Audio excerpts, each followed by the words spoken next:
Good evening, ladies and gentlemen, and welcome to the Monday night edition of the Real Chat Daddy Show. I am your host, Chat Daddy. So glad to be here with you guys on a snowy Monday evening. Yes, here in Chicago.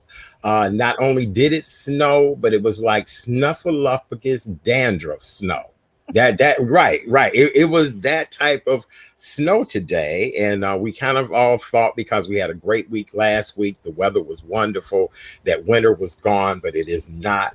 So I hope you guys are being safe out there in Chicago, in the Chicagoland area, and wherever you may be, because Denver got zonked. Quite a few people, Milwaukee, a lot of places. All right, well, coming up on tonight's show, as you all know, it is Women's History Month, and so tonight we're celebrating a phenomenal woman of mental health awareness. She's been on our show many times before.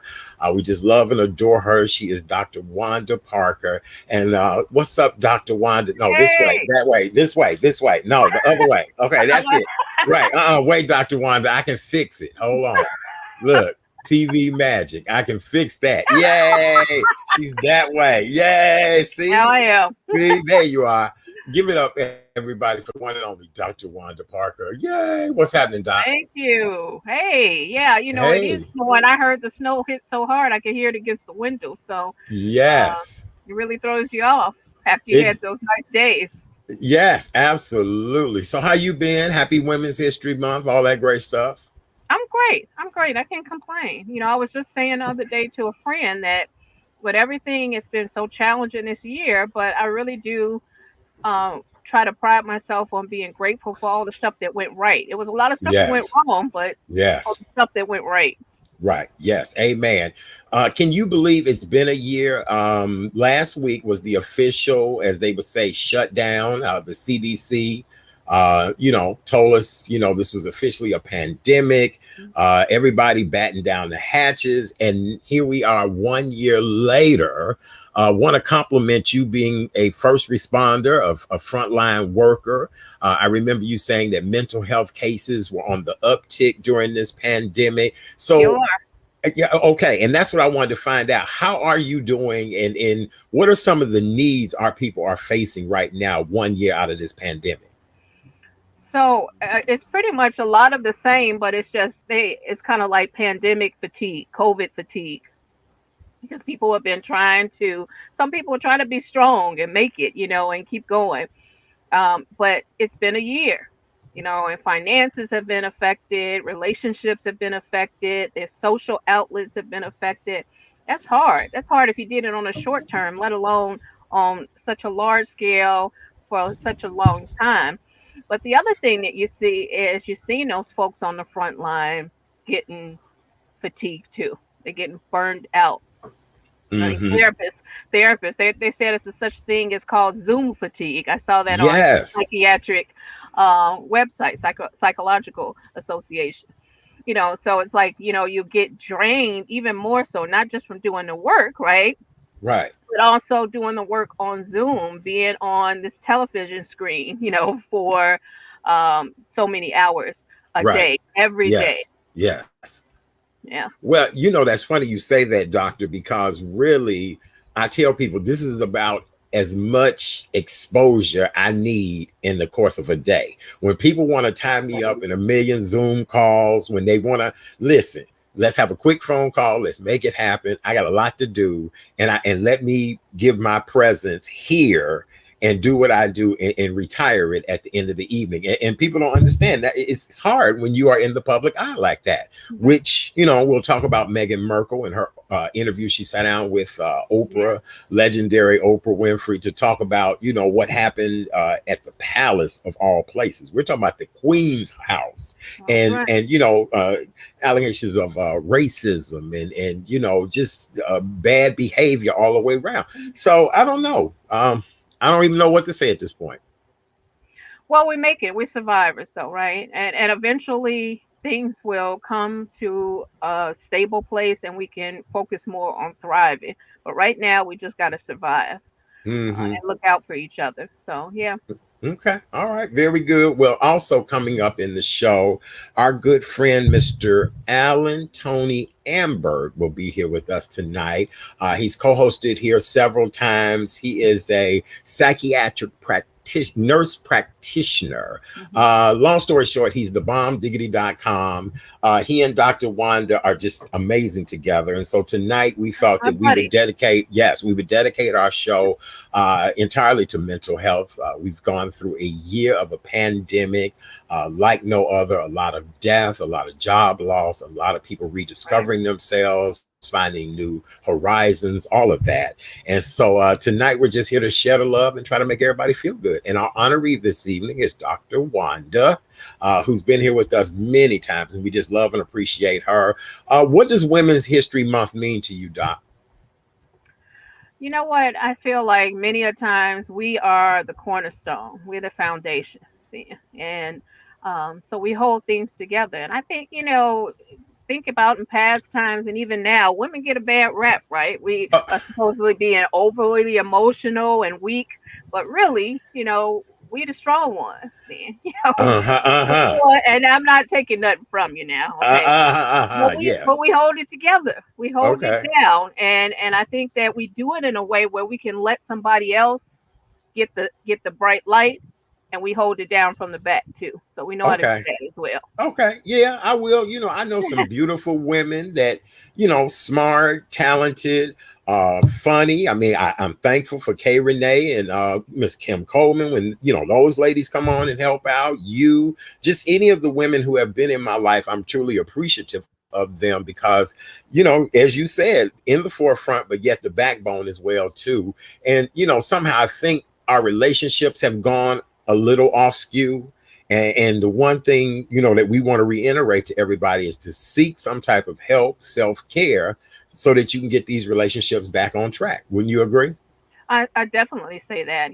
We got to do, it might be good enough right now. It may not be the way we want it to be, but we Right. can at least do good enough to get us through this moment. And then we can get back and be thriving, But Yes.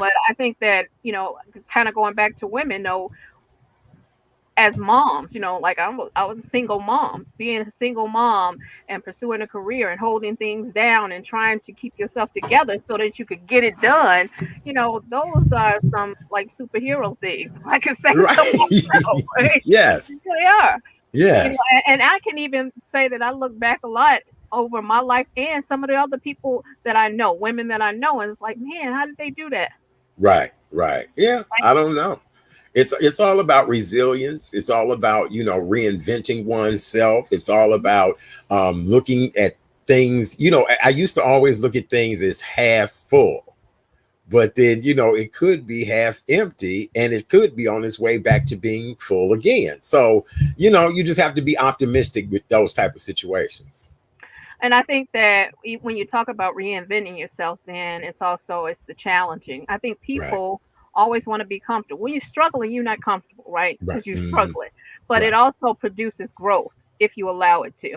And you can't Hmm. grow when you're comfortable because Hmm. things are fine just the way they are. You ain't moving, right? Hmm. So you Hmm. gotta have some level of discomfort to keep growing. So we don't go in looking for those hardships, but those hardships can certainly cause for us to grow. So, I think about hard times that I've gone through, and they have really produced a lot of growth and for me to have a different perspective, you know. Hmm. So we need those. We need the pain just like we need the wins.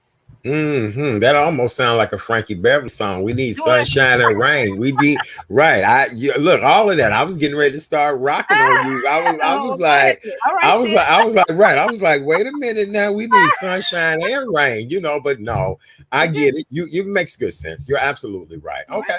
All right. Well, with that being said, Governor J.B. Pritzker administration is set to unveil a plan later this week that will gradually open up the state of Illinois a little bit more from its current COVID-19 restrictions. Illinois is now in its fourth phase of the governor's reopening plan. And this would be, matter of fact, yep, it was the summer and fall resurgence of the pandemic, which limited indoor crowds. So we're talking about things that, restaurants might be able to open a little bit more. Maybe people can go to the movie theaters, things like that. Are you ready for all of that, Doc? So, I get from a business standpoint the impact of it. I think that, I got my first COVID shot. Once I get my second one and a few months in between to hopefully get the COVID cases down, then by summer I'll be ready to go. I haven't actually sat in a restaurant since before the pandemic, though. Oh, wow. I have not, and I miss it a whole lot, but I haven't, and I don't think I'm ready yet. So, my only hope is that people don't, because you already have people not wanting to wear masks, right? Right, So right. my only hope is that people don't use this as an opportunity to kind of throw it, to the side and be done with it, and then we see a resurgence because I Yes. don't feel like enough people have been vaccinated to really see that herd immunity kick in. So you know, I have some concerns. Okay, well, just to get you the latest update, as of yesterday, Sunday, as of today, 4 million people have been vaccinated. We had 782 new cases of COVID-19. That's probably the first time, and I don't know when those numbers have been that low on that.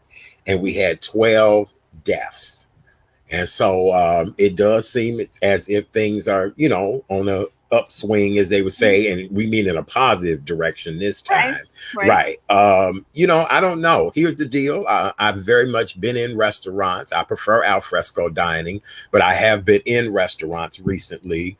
I'm the dude that carries the wipes, the alcohol wipes, Mhm. so I'm cleaning everything. Right, It's just me, y'all. Y'all know that's what I do in the restaurant. And I've had wonderful experiences, and felt comfortable. People did have their mask on. I'm not going any place that I feel as if the demographic is not going to be respectful of what the rules are. Otherwise, no, I wouldn't be there. I definitely would not be there. and I know plenty of people that they have been dining, and I don't have a judgment one way or the next. I just have to deal with my own personal comfort, and I won't be Right. comfortable until the summertime. Definitely not until after I have the second vaccine. So Yes. yeah, but All right. I'm fiending for it myself. Yes. I want to get Yes. back in to get me some good dinner and a nice glass of wine and just enjoying the ambiance. I miss that. Yes. Going to the movies, I miss all of that. Yes, I do too. Could you imagine us having to continuously live maybe another year or two? Because listen, Doc, I hate to be Nancy Downer, you guys. I hate to be, but it was announced that Italy and France are both shutting back down due to COVID. Like Rome will be closed down for Easter because everybody goes back for Holy Week and Easter and Easter service. So could we saw Florida's packed this weekend. 1.3 million people got on airplanes Friday. 1.3. And this number had not been like that since, as you said, last year, this time. So, It's the just spring break. Spring break in these next few weeks is for some schools. Some schools did away with spring break. Some colleges yes, and universities aren't even having it. They're going straight through, but some do. right, right. Yeah, So, yeah. so what do you think? Do you think we're moving too soon? I don't know if he has a choice. He has a bunch of lawsuits that's in litigation right now against him, the governor. So I don't know that he has a choice, especially when you see data where numbers are going down. The problem is that people really get amnesia when stuff starts to open up and they'll forget, Right. all this year of pain and all the deaths that have happened as a result of it. That's my Yes. concern. I almost wish they would mandate masks, and Yeah. and make and that would make me feel a lot better because then people couldn't forget it. And Dr. Fauci said that we should be wearing masks into 2020, 2022. I mean, Yeah. and there's also talk about a third booster, COVID shot probably coming in the fall too. So Well, now I heard from a reliable source that we are probably going to end up getting 3 to 5 more booster shots. That there's going to be at least 3 to 5 more booster yeah, shots. And we always joke on this show about we will be wearing our mask until November of 2025. We definitely will be wearing our mask till then. I have no problem with wearing the mask. I'm sure you don't either, but there are a lot of people who are opposed of it. well, here's the thing. Now, I don't like wearing it, but I'm gonna wear it, right? So it ain't something that I can't say that I've gotten adjusted to it and it don't phase me at all. It Right. phases me, but I'm always gonna wear it then, right? And Hmm. that's part of adulting.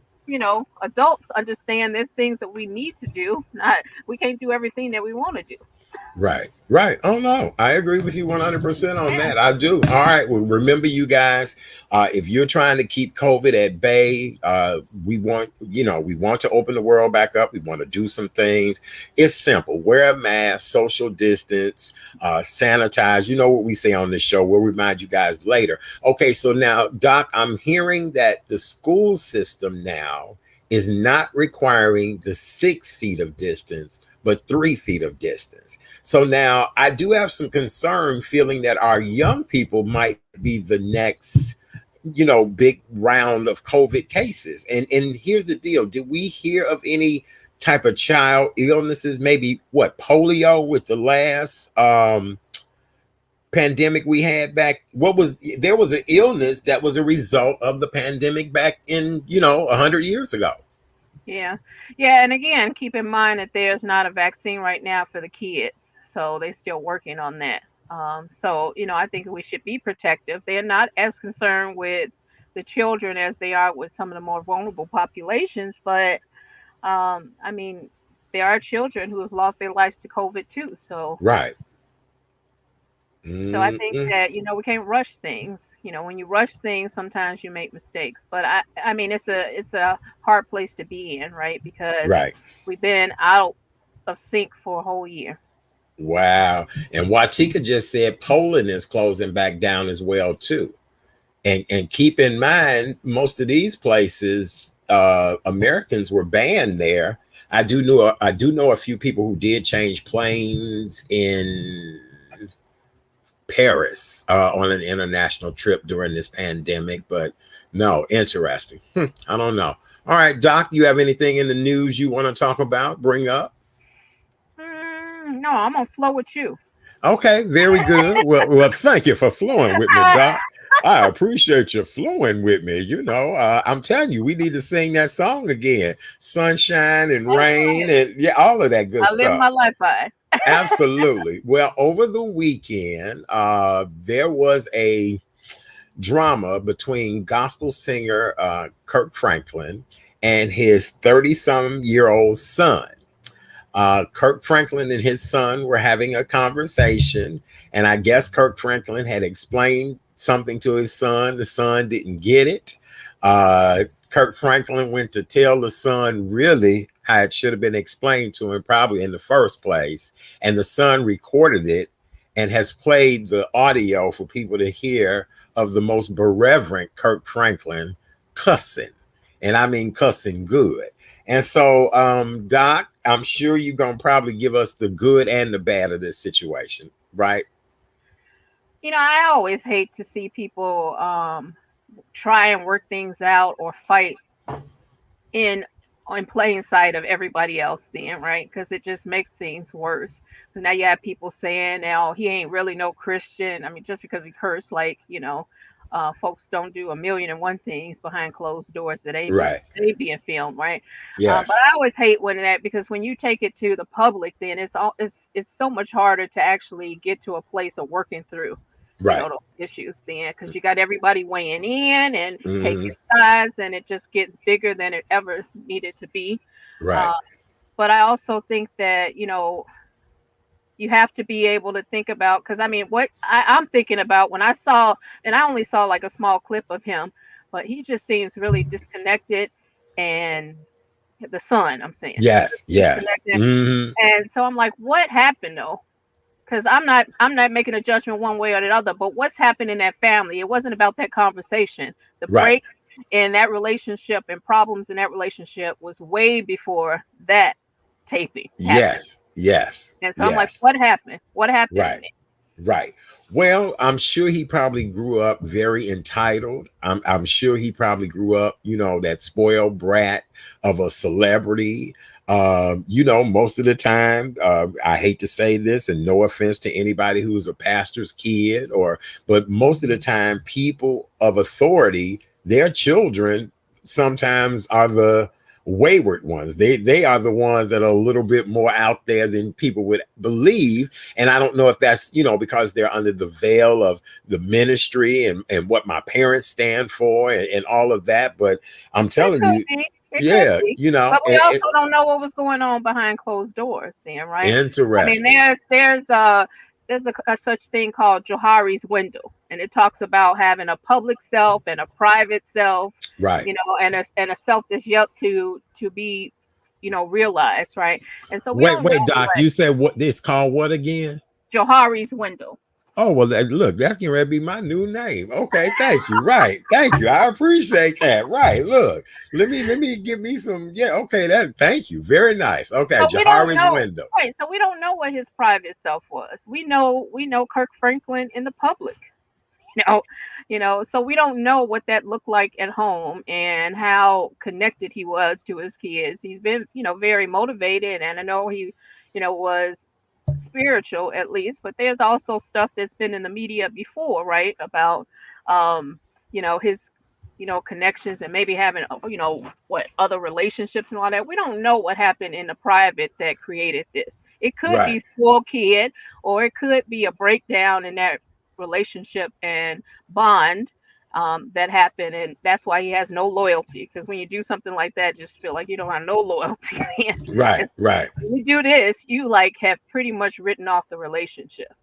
You don't think it's going to be fixable. Now, everything is, but when you do this, it's like you're done. Well, Kirk Franklin is going to definitely try to fix the relationship, because this man was in the news, and I mean, this man was trending this weekend. I mean, there are memes now. I mean, you know how it happens in the media.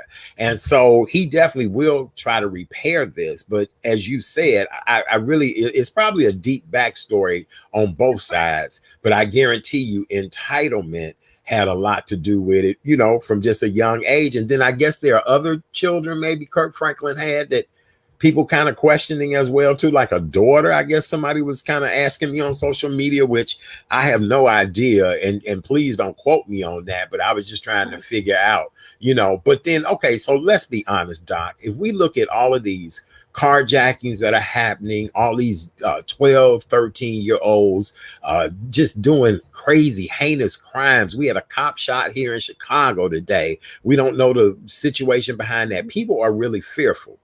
I feel like, and I said this on social media, a lot of these young folks got a lot of mess shut up in their bones. They spirits. And I'm sure as a mental health expert, you get it. But what can we do to untangle some of this mess we in? Well, I mean, I still have to, and it's not like I'm rooting for the underdog, but there are things that lead to those types of behaviors. And we talk about trauma all the time. And so we have to take a look at those traumatic experiences that people go through in their families, in their communities, in this country, right? That cause for them to stop caring, to be angry, to strike out and strike back. And if we never get to the root of that, then we really can't have the healing that we need. So I think that's it. Now, sometimes it's about discipline, but a lot of times it goes deeper than just that. Yeah. It's interesting. I was having a conversation with a friend earlier today, and a lot of people that were Bible based in their upbringing, a lot of people that were taught things a certain way. There is nothing worse than when you have to retaliate against your own parent. But a lot of times that retaliation could be freeing, and I'm not talking about in a negative way. I'm talking about just spiritually cleansing. And so I don't know. I just hate to see strained relationships, because I understand them better than anybody. Well, we're going to be talking about Meghan Markle and Harry, right? He has to go against his family, right? That's right. And sometimes you got to do that, Sam. You got to pick a side. Even when we talk about how, especially in Black families, then we don't want to talk about all those family secrets. Then you have to almost pick whether or not you're going to be loyal to the family, keep the secret, and not get the healing, or reveal the dirt that's in the family and get well, And that's what you have to look at. Right. Absolutely. That's what you have to look at. All right. Very good. Well, that's well said. So let's move on from that. So last night, before we start talking about the Grammy Awards, Cardi B and Megan Thee Stallion. They did their WAP dance thing on the Grammys last night.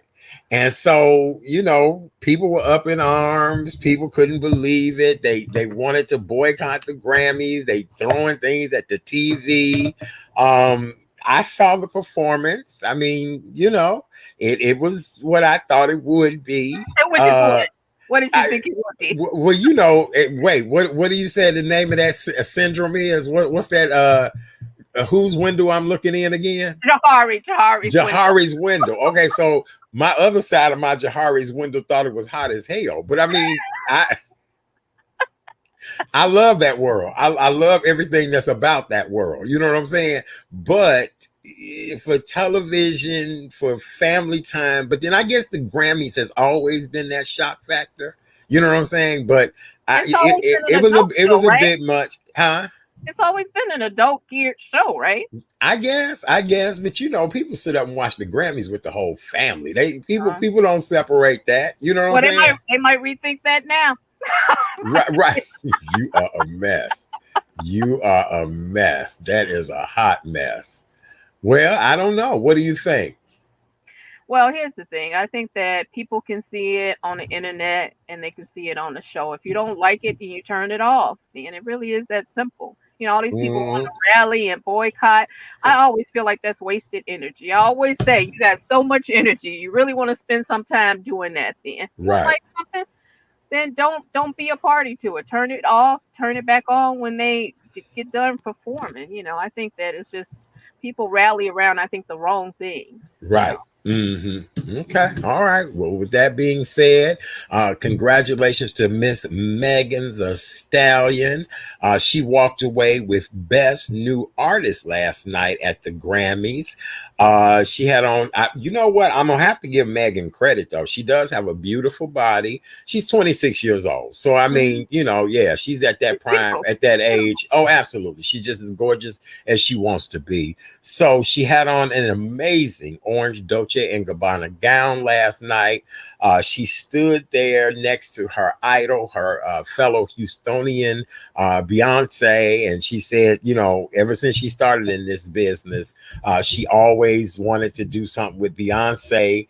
And Savage is one of my, everybody know they love Savage. I don't care how masculine of a dude, whatever. Savage is a nice little hook song, and it make you want to, everybody want to do that. Even Billie Eilish, right? That's right. Even Billie Eilish, right? Very good. So, I mean, let's look at somebody like Megan Thee Stallion, 26 years old, all this fame, success, lost her mother, grandmother raised her. She's about to get her degree and actually start a business.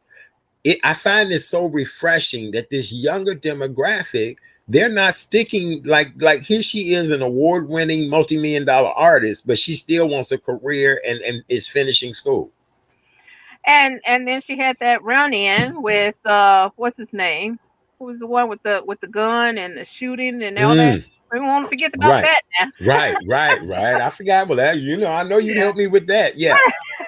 Yeah, I think I love her. I think that, she is beautiful on the outside. I think she has, when you talked about resiliency, right? When you talk about women who really know how to survive. I mean, she's an example of that then. And somehow, even with all this fame and everything, she still seemed to have some level of humbleness, right, to her. That ain't hard. That ain't easy to see. So I'm rooting for her. I'm rooting for Meg. I am too. I love Megan Thee Stallion. She is beautiful. And again, look great in that dress. All right. Well, Doc, let's take a few moments. For those of you all that are just joining us, welcome to the Monday night edition of the Real Chat Daddy Show. I am your host, Chat Daddy. So glad to have you guys tuned in with us on this Monday evening. It took some snow to get you guys in the house. See, my numbers have been funny the last 2 weeks, Doc. That's because they all been out. We had that deep freeze, then it thawed out and became foolish spring. I call it foolish spring because the weather was great, all of that good stuff. Everybody out having a good time. And today they were like, nope, it's getting ready to be a snowstorm again. So you called on the snow? I did. I called Mother Nature and I was like, look, do me a favor. Tell your boy Frosty, shake a little bit on these people so they can sit in the house and watch Chat Daddy on a Monday night. So thank you guys. I love you guys. I appreciate you so much. But y'all called Frosty and told him to shake a little snow so y'all would stay your asses in the house to watch my show. Thank you. All right. Dr. Wanda Parker is our Women's History Month honoree tonight. She is a mental health therapist, many years in the business, a higher education instructor, just a great woman who's been here with us many times. And so tonight we thought we would honor her. She's our co-host, as well as she's helping us to get through everything that we've been through. Can you believe we've been in the pandemic mode now for a year? It has been a year. And just for a lot of us, anxiety, depression. I know quite a few people have committed suicide during this time. This is a dark period, and we're going to talk to you guys tonight about anything you might need to help you through this, as well as we're going to address the Meghan Markle, Prince Harry, and Oprah interview in detail. Our good friend, Mr. Tony Amberg, or Mr. Alan Tony Amberg, we call him Tony here on the show, will join us and we'll have that debate in just a little bit. All right, so we want to remind you guys to please wear your mask. We are still in the midst of this pandemic. I know you're seeing on television where people are, at the beach, no mask on, all of that. We want to curb COVID as much as possible. So, Doc, did you bring your mask tonight? Oh, you know what? I didn't bring it here. That's okay. Well, you got to improvise. You got to improvise with whatever. Right. I keep about 5 of them in my car. Yeah, well, that's okay. Just put a piece of paper up. That's how you can improvise. All right. So remember to wear your mask. Make sure you cover your nose and your mouth. And my mask says "Spread love, not germs" tonight. See there? Spread love, not germs. Spread love, not germs. Make sure you cover your full nose and mouth. Yes, absolutely. Very good. Oh, that's fabulous. That's a good mask. No, we love that. That's a great mask. Yes, absolutely. My other mask says "Wearing is caring." Wearing is caring. So make sure you wear your mask. All right. Washing your hands. Soap and water is the most important thing that you can use. If you do not have soap and water readily available, we ask that you please get you some hand sanitizer. Right here. Bam. Oh, give me a little of yours because I can't find mine. Okay, thank you. And on this show, we are considered sexy sanitizers. So this is how we do it. See? This is how we do it. Yep, put a little rhythm to it. Put a little rhythm to it. Do your hands like this. Do your hands like that. Do your hands like that. All right. I'm going to have to charge y'all for that. All right. And then make sure you social distance. Yep, social distance. 6 feet this way, 6 feet that way, 6 feet back. Are my elbows rusted? Lord. No, they ain't. They just shiny. No. Okay, yeah, they just shiny. Ooh, I was like, Lord. Yes. And whatever you do, if you're not feeling well, we ask that you please keep your ass in the house. Stay in the house. That's all you need to do. Nobody will miss you. We understand. I was supposed to have had dinner with a friend yesterday, and I woke up and my sinuses was feeling funny. I said, you know what? Not a problem. We will do dinner soon. I said, okay, very good. So that's all you have to do. But I'm feeling great. Okay. All right. Very good. Good. All right. So thank you guys for tuning in tonight. We're talking about last night's Grammy celebration in honor of Women's History Month. Queen Bee walked away last night with her 28th Grammy win. No other woman has done this. One young lady who was a country music singer, she actually walked away with 27. And that would be best country. No. I had it here on my list. I have to find it in just a little bit. But congratulations to Queen Bee. That's right. Isn't that amazing? And I like the way she also said, this is her daughter takes credit for that too. Then that's her first Grammy, right? Yes, Blue Ivy. We love Blue Ivy. Imagine Blue Ivy now will be able to brag and say that she's a Grammy award winning. And right. I think she's the second youngest person to ever win a Grammy. So in that something? Who was the first? I forgot who they said, but if I'm not mistaken, I think they did say some other person younger had won one. Yes. Wow. All right. Mm-hmm. And shout out to the Fisk Jubilee Singers. They won a Grammy last night. We'll have somebody on from the Fisk Jubilee Singers on Thursday night show for us to congratulate them on their Grammy win. Absolutely. Yes, all right.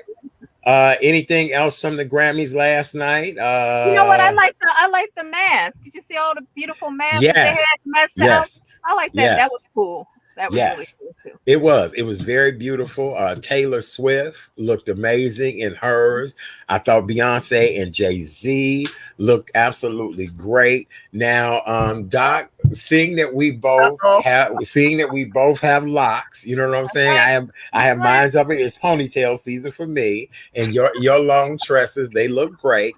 Doc, I do have to ask, and I'm a locker you all, so I'm not being a hater, but I was just trying to figure out what in the banana split and oatmeal cookie is going on. That was a cute way of me saying that.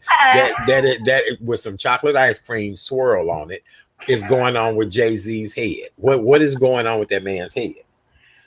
I think is not only creative expression, but this is what I think when I see it now. I don't know about nobody else. When I see that, because I remember when he first started wearing his locks was right after people were trying to badmouth their daughter. Remember when she was younger? Like, why don't Right, they comb that girl's hair? Why they right, got that girl's like? And then he went to locks, and I feel like it's still this kind of like quiet resistance in a way that he's saying that you're not gonna define me or anybody in my family by our right, hair.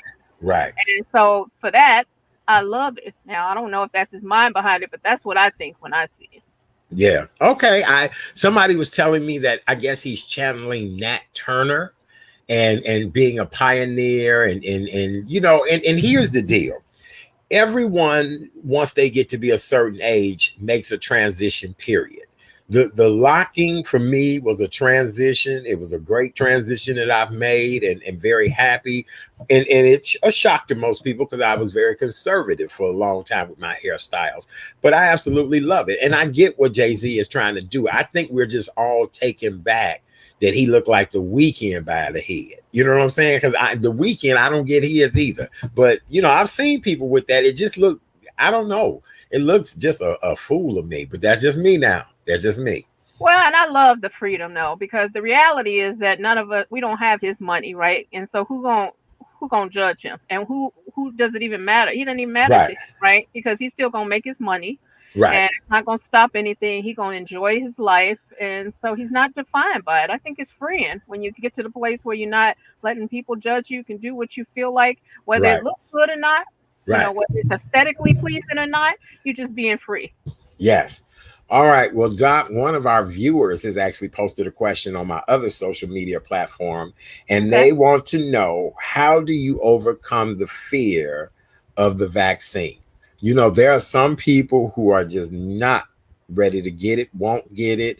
And I mean, I know people from in their 90s to people, young that are like, oh, hell no, I'm not getting it. I'm going to wait a while. Where me, I've done it and can't wait to get the second shot. So how do we help people? So I'll be honest, just in like full disclosure, I wasn't afraid, but I took a little pause, right? Because you had all this information coming at you, right? So you got the information about how we need to be vaccinated, and then you have what we've known as Black people is that we have often been on the other side of research and unethical research. Then, and so I think that's the fear is that we have this fear that, science and medicine haven't always done right by us. Then, when we talk about African women being used for OB and gynae research, pioneers, no medication, just in pain and really tortured to bring about research. And so all those things, we talked to Tuskegee experiment and all the other things that have happened in history where it made us distrustful of the healthcare system. And Right. in this time, this whole year, think about how many times we've seen health disparities, right? Where actual physician, a Black physician, did a video before she died of COVID, and she Right. was, she was discriminated against. And so seeing that, it makes us distrustful. But for me, that's the argument why you want to take it. It's Hmm. because we know that health disparities do exist. Right. And so do you want to be one of those people that has a bad case of the COVID, going to the hospital, and you have to be one of the people that needs a ventilator? You know, Hmm. isn't it better to get the vaccine then? And people are like, well, you can get reactions from getting the vaccine. Well, guess what? can get reactions from getting COVID and worse, right? Mm-hmm. So how do you measure it out then? Measure out the risk. The risk of not taking is probably greater um, than taking it, right? And so Right. I'm not Right. saying that there aren't any reactions. I ain't been in no lab making no COVID vaccine at all. Right. And Right. I ain't getting no money, no payout for trying to encourage people to get it. But I think that one of the things that we argue about is that there's health disparities out there, that we don't always have access. Now, Mm-hmm. here we are, we have access. So what's stopping us? What's stopping us Mm-hmm. from taking advantage of something that we have access to that a lot of times we don't as it relates to health Right. procedures, health medication. Think about how people are aren't able to get their medications because they're so expensive, right? Right. And if Mm-hmm. we had to pay out of pocket for this vaccine, then we would be yelling, oh, so only the rich people can get the vaccine, right? So I think we just got Mm-hmm. to get our argument together. Now you Well, have access. that was the case in Florida, in that really wealthy community that's out on the island in Florida, and that those people were getting the vaccine first, and was this a case of wealthy and all, because people were apprehensive. Now everybody is getting it, and it's allowing us to move more freely in this world, and I just think it's a great thing. Again, with 1.3 million people flying Friday in one single day, that means people are definitely trying to get back to normal again. The other thing is that it's one vial. At one vial, they'll give vaccine shots to a Caucasian, a black person, an Asian person, anybody, right? It's not Right, a vial for people of color and a right, vial for someone who isn't. So, I right. mean, there isn't even the room for there to be some disparity as it relates to these vaccines, you know. Oh, you mean to tell me that lady didn't slip a little tranquilizer in mine? He didn't. Are you sure? You sure the lady didn't? I think the lady put a little. I even told somebody. I said, "Ooh, I think the lady put a little tranquilizer in mine." So I just, I What you thought think? maybe, You think? yeah. Well, yeah, I did. Because I mean, okay, so here's the deal, Doc. Everybody has been taking to social media to talk about their experience. And anybody that I've talked to, I said, listen, the first day, maybe an hour or so after I got the shot, I was starting to feel sleepy. And when I got home, I had something to eat and I was like, okay, I'm going to take a nap. I have the show that evening, but I couldn't sleep. But then all of a sudden, I went into a really deep sleep, got up, and then the only other issue I had was my body was aching quite a bit by the time I went to bed that night. The arm never did really hurt like that. It Hmm. did not. It did not. My other issues were flared up. You get what I'm saying? Right. Got up the next day, felt a little bit better. Maybe the next day better. After that, I was good. And I noticed a lot of people on social media. Thank you guys for sharing your experiences, because, people need to read that type of stuff. People might not feel well after getting it, but it's nothing deathly ill. You know how we all have that instinct of, oh, Lord, my throat is scratchy. Or ooh, my nasal feel like I'm coming down with a cold. That's how you would feel. But to me, it never got any worse than that. And I didn't get that. Mine were a little bit different. I did have where my arm was hurting for like 3 days, Wow. and I had like an upset stomach. But I still would take that over being in a hospital bed with a ventilator hooked up to Yeah. me, Oh, absolutely. Right. Yeah. Yeah. So, I mean, I had that, but I didn't. Did you have the Pfizer or the Moderna? I had Pfizer. Okay, and I had Moderna. So, Oh, okay. Now wait. I look, we about to make a study on this show then. Everybody who has said something, they pretty much it was Moderna. Anybody who told me that. So that's kind of interesting. Maybe I've read a couple of Pfizer stories, but for the most part, I heard Moderna. So I don't know. It just could be what they use in it or whatever the case may be, but we'll see on down the road, won't we? right. Yeah. Yeah. But again, those are so minor compared to what could be if you end up with a bad case of COVID. So, Right. Yeah, yeah. absolutely. All right. Well, let's move on from that. Anything else we need to talk about? Are you still rolling on the flow with me? Still rolling on the flow with me, Doc? I'm always rolling with you. Oh, I'm I riding with appreciate you so much. For those of you all that are just joining us, welcome to the Monday night edition of the Real Chat Daddy Show. I am your host, Chat Daddy. Tonight is our Monday night mental health wellness check show. We want to remind anyone that if you feel as if you may want to commit suicide, help is always there for you. The number is the National Suicide Prevention Hotline. The information, is it there? Let me put it up there. There we go. 800-273-8255. Again, that's 800-273-8255. That's the National Suicide Prevention Lifeline, and they will be able to help you guys if you are in need of help. Our co-host tonight is the amazing Dr. Wanda. We just love and adore her. She's our Women's History honoree tonight, and we're just talking about a lot of different things that have been going on in the news. Coming up on tomorrow night's show, Bishop Damone Seraphin is back, and so he and I are going to talk about when people of the cloth have to step outside of themselves. Kirk Franklin stepped outside of his role and let his son have it. And I was not mad, because every now and then you got to let people have it.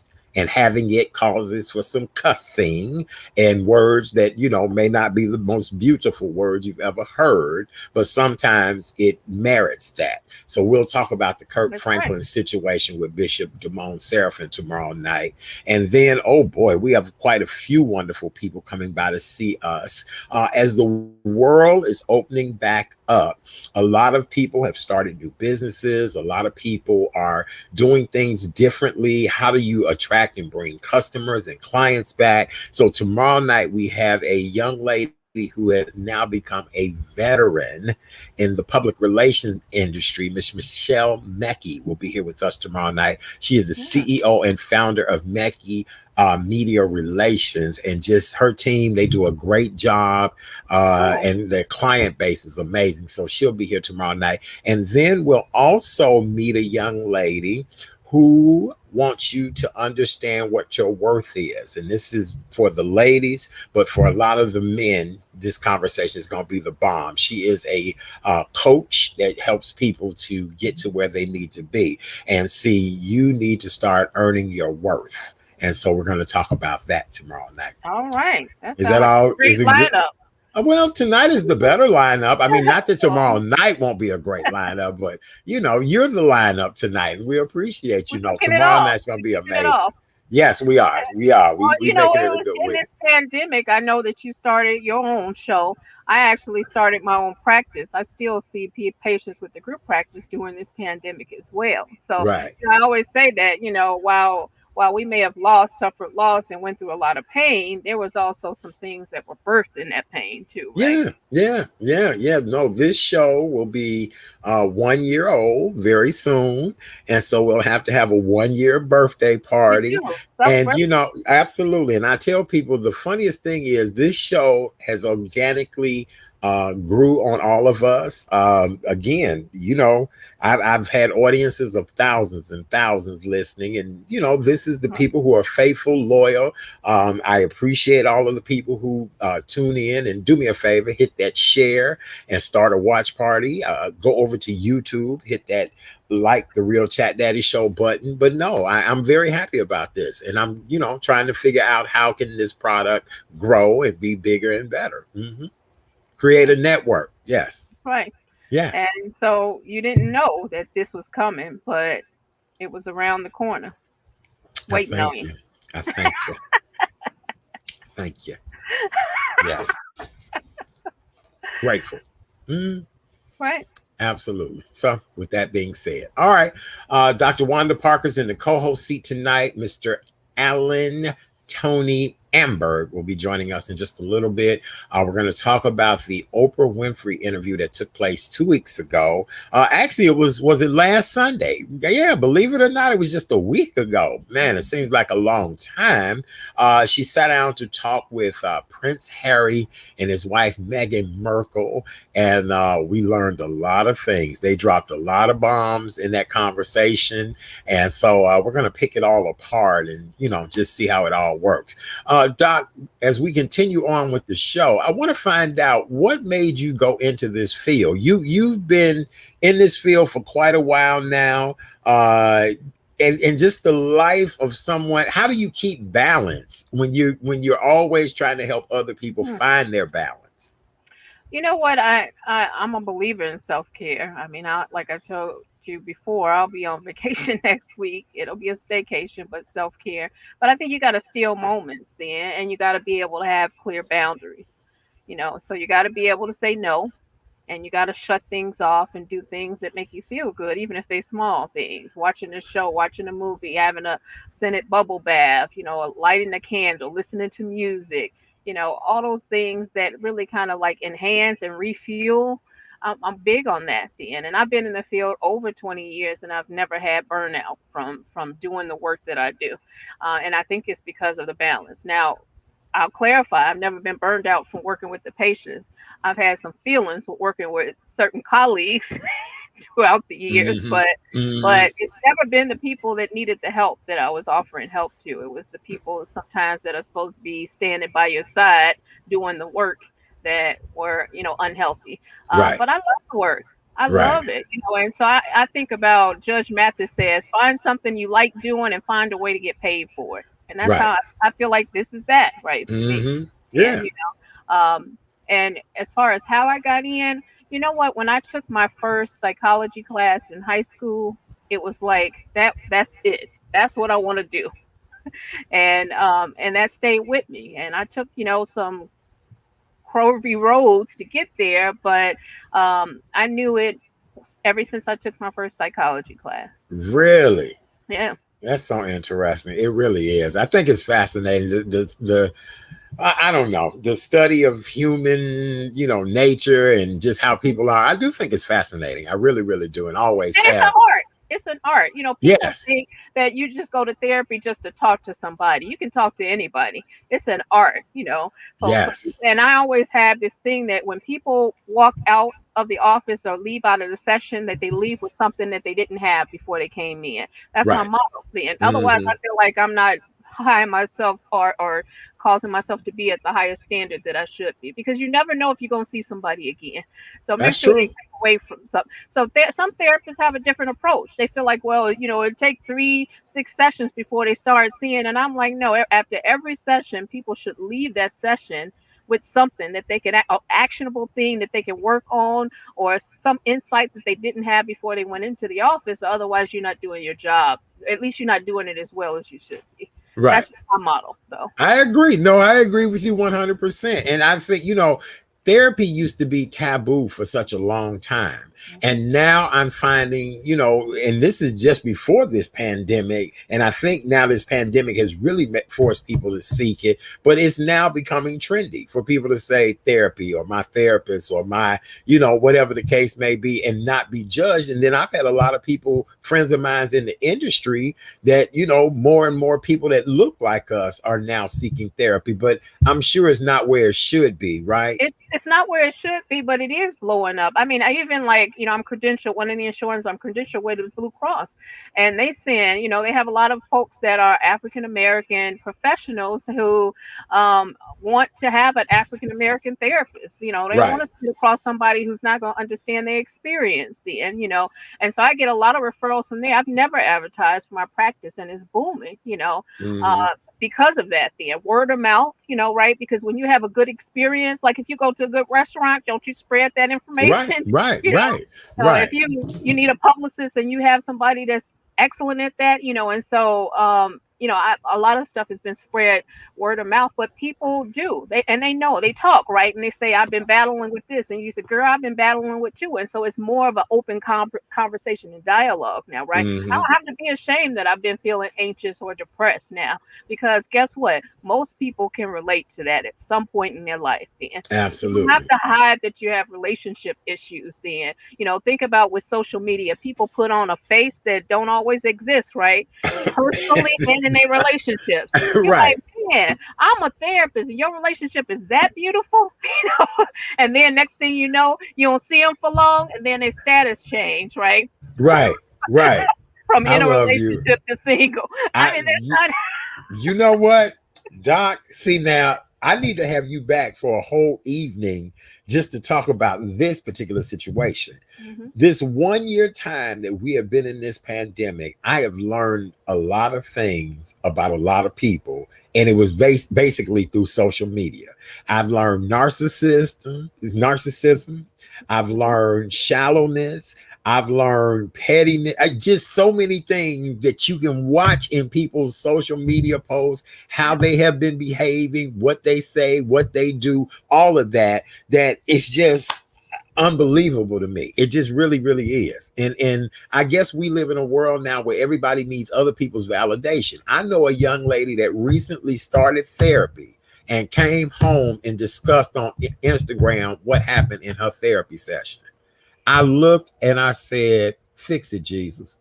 I said, Jesus, I know, Jesus, you ain't nowhere in here. You ain't nowhere up in this because She you was wouldn't trying have to do told. her own show. Right, right, girl. You wouldn't have. Right. Why would you get what I'm saying? Some Yeah, things are sacred, Doc. Please explain that's to it. these people. Tell them what I'm saying. Absolutely, Dan. I mean, here's the thing, though. I think, and I mean, I'm just gonna throw this out with Ayana. I haven't been always a fan of her, some of her stuff, but not really, because Right. I felt like she, yeah. Well, okay, I won't say much about that, but I think the crossroads with her show is the same thing. Then it's certain things that you cannot trivialize. Then, right? And so then you have to have a crossroads of: is it more important for them to get healing, or is it more important for me to get ratings, or is it more important for me to get likes on Facebook? You know, which one? Because you really kind of have to choose the road. And so if you really are wanting to be vulnerable in your therapy and really exploring, then you can't have an audience, right? Because I always say when you have an audience, you perform. Right. So do that privately. Get well. If you want to have an audience after you get your healing and tell them about your healing process, then I'm all for it. But take the time to be vulnerable and get the healing then, and you need to do that privately. I know somebody else that went and had cosmetic surgery done. We were able to see every step of the surgery, Wow. every step of the surgery, to the point that I wanted to DM this person and say, I hope these people are giving you all this for free because you done just, I mean, Yeah. every So what step were you of the thinking? surgery. What were your thoughts about why that person decided to do it that way? Well, at first I couldn't understand it. I was trying to figure out, like, maybe the doctor is paying for this to happen, but then, you maybe could have got a professional film crew. You steady doing this, and doing this, and we witnessing all this on live. I just thought was a bit much. And then, always, well, I got a man. No, you ain't got no man, because I don't understand no man that would want to see his woman get her body changed on Facebook. Yeah. I don't care how much Or Megan Thee Stallion. hey, you might have a man, but you still don't feel okay. It's probably still some stuff that you need to work out then, right? When you feel like you have to do that then. I couldn't get. I mean, I've seen some things that's just unbelievable. Just and a lot of this stuff has really shown its head. I'm on TikTok now, and just some of the shenanigans, antics, and foolishness that go on TikTok Now I'm not is on just, TikTok yet. well, I'm using it as a marketing tool. It Uh, actually, for me, I'm not on there popping it and dropping it, but I know. So, you well, now you I would like to see that actually. well, I'll send you some links. I'll send you some. Because look, whatever you looking for is on TikTok. It's on TikTok. But I But the know some thing therapists is, that use TikTok too for yes, yes, marketing and but yes. right, but I think that you know what this is not new though. It's new because it's on social media. But what the all the Jerry Springer moments, this was the next progression to that, right? It's Whew. kind of like taking it out of the studio and bringing it right into your home. So I Yeah, think yeah. this was the next step. Okay. All right. Well, I don't get it. I just think certain things need to stay off of social media. I just don't think everything needs to be on there. And what people need to realize, an atmosphere plays a huge part as well, too. Doc, you're in your office. I'm in my studio. I see our guests is in a nice background. People don't realize a lot of things that people pick up can tell a lot about people, their circumstances, all of that. So, you just have Think to be about all the careful. reality shows then. A lot of Right, times when they hit those reality shows, their relationships crumble, right? Because right. it can't really endure all of that attention, right? Yeah. Yeah. All right. Well, with that being said, thank you guys so much for tuning in tonight. Welcome to the Monday night edition of the Real Chat Daddy Show. I am your host, Chat Daddy. So glad to be here with you guys on this cold and snowy Monday evening here in Chicago. But I do have good news. By the end of the week, we're supposed to get into the 50s, and possibly over the weekend, we could reach the 60s. So I I feel need that. as I need that for me my too. vacation. Me too. Me too. I feel as if the snow today was to help fertilize the, so things can start sprouting up and popping up and all that good stuff. So I'm not mad about the snow today, as long as it's not deep freeze and more snow on top of snow. Our friends in Denver got hit really bad, in some parts of, the country west of here. But yes. So, all right. Well, with that being said, make sure you guys tune into the Tuesday night edition of the Real Chat Daddy Show. We'll continue the party tomorrow night. Bishop Damone Seraphin will join us tomorrow night, and we will talk about men and women of the cloth, and when you have to step outside of yourself, when you have to cuss people out, when you have to deal with life issues and situations. Well, we're talking about Kirk Franklin. We are. So, and on the show, we've dubbed Bishop the cussing bishop, because when he get on this show, he cuss with us. You know what I'm saying? And sometimes you can cuss at people lovingly, like we do on this show, like keep your ass in the house. Now that was loving. That was when we tell you guys, that's because we love you. We don't want you dying. But if we cuss you out on this show, that's a whole different story. And sometimes you have to get out of your spirit and cuss people out. You just have to. And You then you do. say, "Hey, are you with me?" Right, right. Right. You just have to cuss people out every now and then. It happens. It does. It really, really does. Yeah. All right. Well, our co-host this evening and our Women's History Month honoree of the day is Dr. Wanda Parker. We just love and appreciate her. She's been here with us many times before. Mental health therapist and just all around just great woman. I feel like she's our own advice column person, sitting right here giving us all the love that we need. And we appreciate you for that. We do. Debbie Green said these young thugs need a good cussing out. I agree. I just, right. No, Debbie, I'm with you 100%. A good cussing and a good butt whooping. I think that's what a lot of these people need. I really do. Well, we're going to move on to our next segment. Doc, was it something you wanted to say before we moved on? I'm flowing. I'm flowing. You are. You in the rhythm. You're doing a good job tonight. And our next guest, he gets into the rhythm right away as well, too. We really do appreciate him whenever he hangs out. He's been co-host, I think, a couple of times. Tonight, he's joining us as a guest. We're going to talk about, the biggest story ever, which was last Sunday evening. Ladies and gentlemen, welcome back to the show. Our good friend, noted psychiatric nurse practitioner, Mr. Tony Amberg. Our buddy Tony. Dr. Wanda.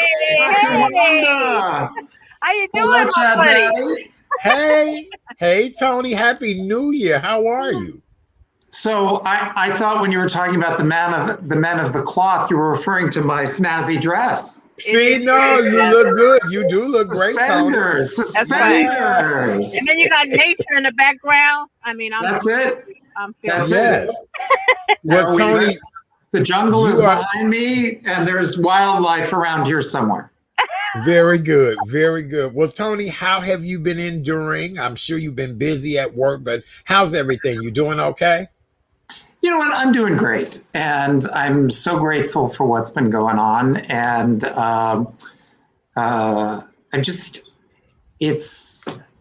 it's just wonderful to watch. It's wonderful to watch the cases go down. It's wonderful to watch the vaccinations go up every day. When I got my shot back in December as a healthcare worker, and it was exotic. People were like, "Oh my God, you got the vaccine." But now I'm meeting so many people who are getting it. And I'm here to tell you, by the way, get it. Okay, folks, just get it, right? I was on the CTA the other day, and there was this lovely woman driving the bus. And I said to her, So our CTA drivers considered essential workers. Are you getting the vaccine? And she said, oh, that doesn't worry me because I'm not going to get it. And I looked at her and I said, I had COVID. You don't want that.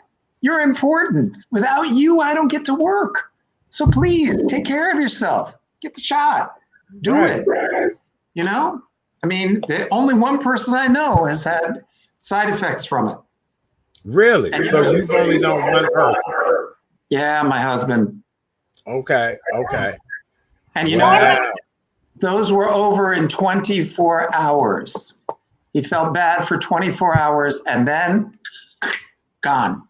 Ooh, did you like that? Yeah.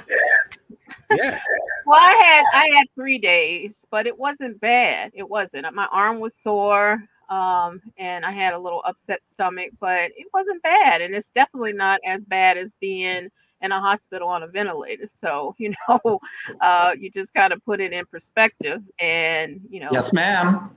and be an adult. Yes, ma'am. How many of our family members have been sick? How many people who we've loved in this great city have we lost? That's right? Mm-hmm. Enough's enough. Mm-hmm. Right. It is. Can you guys hear me okay? Mm-hmm. I hear you fine. Oh, beautiful. Okay. Yeah, no, you're absolutely right about all of that. Well, the reason we're here tonight is last Sunday, Madam Oprah, the queen of all television, sat down to talk to Prince Harry and the Duchess of Sussex, Meghan Markle. As you guys all know, Meghan and Harry decided to leave the royal family and be emancipated, I guess you would say, no longer wanting to be involved with the royal family. During this interview, Meghan and Harry both recounted that there were concerns and conversations inside the family about their first child and how dark the skin color might be. So I want to kind of start with the skin color thing first, and then let's progress into other things of, Meghan and her issues. Why is skin color still an issue in this day and age? To me, love is love. And when people find each other and love each other, it should not matter. Why is it still an issue? Well, I mean, really, first of all, this is the royal family. This is not new. Every time somebody has married into the family who is not considered to be of sufficient pedigree, they were basically treated badly and exiled. I mean, Elizabeth, it was Elizabeth's father became king because the king had an affair with a woman who he was not married to. He wanted to marry her. She was an American, right? And he had to step down and abdicate, right? And I think if I'm remembering my history correctly, that's how Elizabeth's father became king, and that's why she became queen. Mm-hmm. So, Prince Charles was in love with Camilla Bowles before he met Diana, mm-hmm. And she was a married woman, right? And on and on it goes. Diana wasn't treated particularly well either. No. So I think that, let's just start right there. This is a 1,200-year-old family corporation that owns way too much of England and gets coddled way too much. And maybe it's about time that stopped happening. What do we need royals for anyway? That's what I want to know. There was a wonderful piece in the New York Times that said, why do we all idealize and fantasize about this one family gets everything lavished upon them because of what? Because they were born into it, or shall we say inbred into it? Right. Because all the royal families in Europe are all basically cousins, Mm-hmm. I mean, and it's not like they did a particularly good job. I mean, Queen Victoria and Kaiser Wilhelm of Germany, Victoria was Kaiser Wilhelm's grandmother, and they still had World War I between England and Germany. So who needs them, So anyway, I feel sorry for her, but I think if they thought that the House of Windsor was going to change for them. I don't know. So I think for me, I agree, that they have had a rigid lineage and things weren't going to move. But she said something she said quite a few things that really kind of hit me. One is that she talked about with Kate and how they had that term that was like trending in the media, waiting Kate. Mhm. And how she said that was mean, but mean is not the same as racist, and that is impactful, right? Because for me, I think about like when I was working in a healthcare system, and we were talking about I was working OB-GYN, and the one of the OB nurses said that, what's the big deal if somebody is racist? She said, when I was a kid, I got teased because I was overweight. Mean is not the same as racism. Right? Mhm. It goes deeper there, right? Somebody can say something mean, it can bounce off of you, but when they are saying that you are not valued because of the color of your skin, then that's a whole deeper level then, right? And the other piece is that, when they talked about not having the protections that other people had, right? They have a whole team of people that spin things in the media. And they're like, yeah, you're on your own and you're not getting security, right? So it don't matter what they call Kate. But now it's almost like, people hate her because she ended up with him, and you're not going to also get any security. It's almost like a passive wish for something to happen to you, right? Not so passive. Not so passive. Right. I mean, Well, and that was being nice. So I mean, I'm sorry. I'm sorry if I wasn't clear enough about this. All those intermarrying cousins are white, and they want to keep it that way. You know. Mhm. So it's an entrenched power of white money and white caste. So I didn't mean to minimize that at all. So I apologize if I came off that way. I didn't mean to be insensitive. No, not at all. We didn't take it that way, but no, that's a good point. Oh, absolutely. Power is power, but we're in a world now where things are very much changing. I was looking at a story that was saying, 20 years ago, interracial relationships might have been 8%.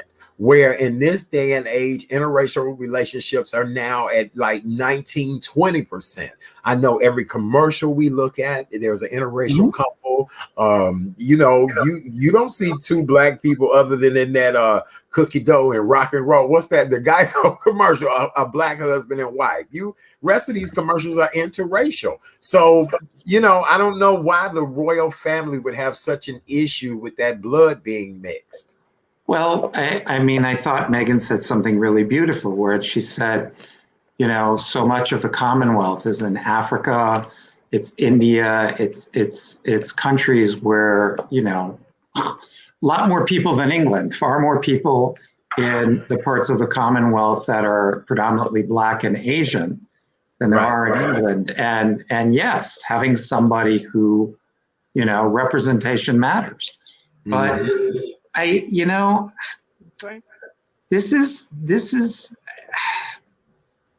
I mean, I felt terrible watching that interview. I felt terrible for her. It was terrible to watch the way she was harassed. But at the same time, I just, I heard an interview from the BBC where maybe it was a comic talking who said, we're not shocked by this. Americans think that the royal family is Disneyland. But, we know who they are. We know that they're perpetually in crisis and in scandal. And, I feel terrible for her. And, but I'm so proud of them. Yes. I'm so proud of them, because I think what they've chosen to do is so much bigger than if they had stayed and been ceremonial pawns in the machine. Don't you think? You know what I say, that that's the kind of love I want. I want some Prince Harry, right? Where he willing to give up his whole kingdom for me. That's the kind of love you want there, right? Where if you're willing to risk it all, then a lot of times people ain't willing to, turn on their mama or their daddy. for you for love. They, you'll be out on your own. So I love that he did that, and he's still in a lot of pain, even when he talked about his dad. But he's still, even think about it, right? When she said, "Well, who had that conversation about the whole what color, might the baby be or whatever?" And he's like, "I'm not going to tell that because it'll bring harm to them." So it's really kind of like what I think Michelle Obama would say, right? When they go low, you go high, right? So even though you would be okay with, kind of purporting these stories that weren't true about us and, really slandering us, we're not going to do that. We're just going to tell our truth, right? Right. And the truth you probably don't want to hear, but it's our truth. And I think she even said that, right? That they weren't willing to protect us about the truth, but willing to lie for other people then, right? The implication of it then. It's not about ethics then, right? We're not talking ethics then. We're talking about unethical behavior that is protecting something else. It's not it's always been an air of this kind of royalty, and that's not royal behavior, right? Unethical behavior. So I guess you're right, in a lot of ways that we saw them. I didn't, but I guess America saw them as this standard, of what royalty would be like. And I guess in a way it is, but it's secrets. It's people that's their whole job, is spinning stories to keep them out of the limelight and them from harm. And so what's interesting is that in that process of having all those people, that they refused to use it as it related to her then when they were coming for her. Yeah. Right. Well, and a lot of the portrayal of the elites in from shows that come from Britain is very fantasized. I mean, listen, we love Downton Abbey, which is a lot of fun, but I began to realize as I watched it season after season that this was a show made for Americans. Because the fantasy is that you have this. So for those of you who don't know it, it's about Lord and Lady Grantham, who live in Downton Abbey, which is a castle somewhere in Yorkshire, I think. And it's about the life upstairs and then the life downstairs with the servants. And it begins before the sinking of the Titanic and ends, I don't know, maybe just about the time of the Great Depression. So what it's about is you are made to feel sorry for this noble family who formerly owned the village and everything around it, and everybody was indentured to them, and how as society changed, they had to give that up, and how these wonderful, happy servants who had this nice life being forced to live in this house, being told what to do, being told what relationships they could have, given a day off once in a while, ultimately how they evolved and began to go out and get jobs and decide to have their own relationships, and how this royal family, this noble family, finally had to pay taxes, and what a terrible thing that was. And so, and how the upstairs people and downstairs people became friends, and the chauffeur marries the daughter, and Disney. It's Disney, and it's us feeling sorry for these very entitled, rich white people. Right. So, these poor people who had to share when they owned everybody and everything, right. And so, in that case, the huge sin was marrying the chauffeur because he was Irish. And that, and to them, that would have been like marrying somebody, and then actually one of the nieces fell in love with a musician who was black, both of them given equal weight of awful. But then they came around and they accepted that, Disney, it's Disney. What I find fascinating is what people don't realize is that there's racism in other races. Like not only can we be racist, but within the race, people are racist towards each other. And that's kind of what Preston was saying here. Dr. Wanda, why is that? Light skin versus dark skin, the Irish don't like, the Jews have a certain personality and spirit. I mean, just things that are really offensive. It is, but it's funny that you say that, because she got a lot of flack from Black folks too, right? Saying that, she's light bright. She probably never had to encounter racism until she hit, the royal palace, and so she really didn't, which I think led to her feeling suicidal because she felt like she wasn't really accepted and nobody was really kind of protecting or speaking up for him from either side, right? Right. But she, I saw a documentary where it was talking about how at 10 years old she was advocating for women's rights, and she identified herself as a feminist, right? And her mom is a social worker, actually. I don't know if she still is practicing social worker, but she was.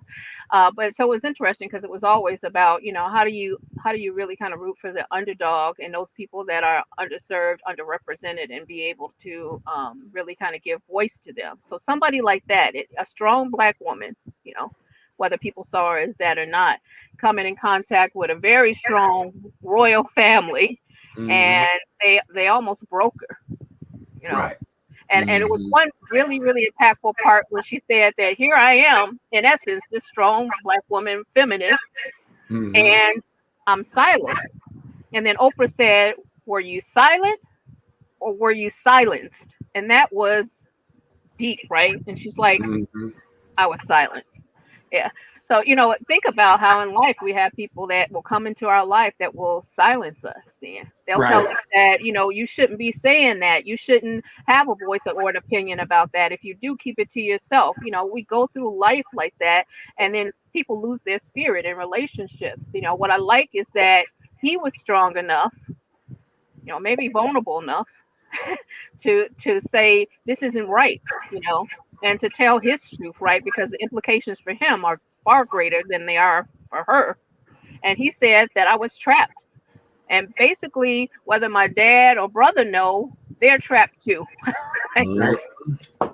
Well, I'm going to stand by my theory that Meghan put that watermelon sugar on Prince Harry. Meghan, did Tony, are you getting what I'm saying in that? Did I? The walk. Are you, Chat Daddy? Are you saying that she made him a fruit salad with an American Southern delicacy called watermelon? Do you understand me? Right. She put a whop watermelon on that man. That's what she put, a whop watermelon on that prince. He's a ginger. He's a ginger now. And so them gingers. And so that woman, yes, Tony, she put a good old watermelon salad, a whop watermelon salad on that prince. And he lost his mind. He said, you know what? The hell with all this royalty. I'm out. And I'm proud of them. I'm very proud of both of them. Yeah. I am. But they both are very hurt, though. They're very broken still. They got still a lot of healing to do.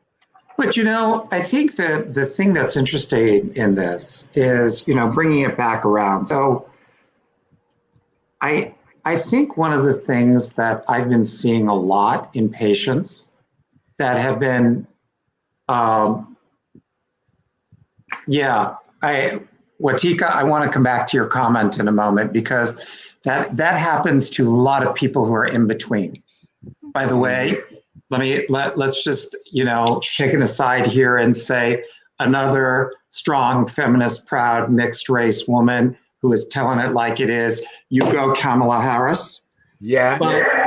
But I think one of the things that I've really been fascinated by, and I'm wondering, Dr. Wanda, if you're seeing the same thing, is I'm meeting patients who are coming through the epidemic and the lockdown. And you remember Meghan said, now that everybody's been through a lockdown, you understand what I've been through, is people are having these mental health crises, but the crises contain a gift. There's something about what these strong, intolerable feelings, they're asking us to do something. They're asking something of us. They're asking us to change what is wrong. And so I'm meeting people who are starting to say, holy God, if I had not had this pandemic, I would have just kept going the way I was with all of my mental health problems. And that this forced a crisis that is now allowing me to surmount, to go beyond, to clean up these things that have been screwing me all these years. And I'm thinking about, I have to come back to, and I admire them greatly, by the way. Please let that be clear. I admire them greatly. And I admire her greatly because I believe she knew that when she walked into this, people were going to make it not hard for her. How could she not? I mean, what woman of color would not have known that?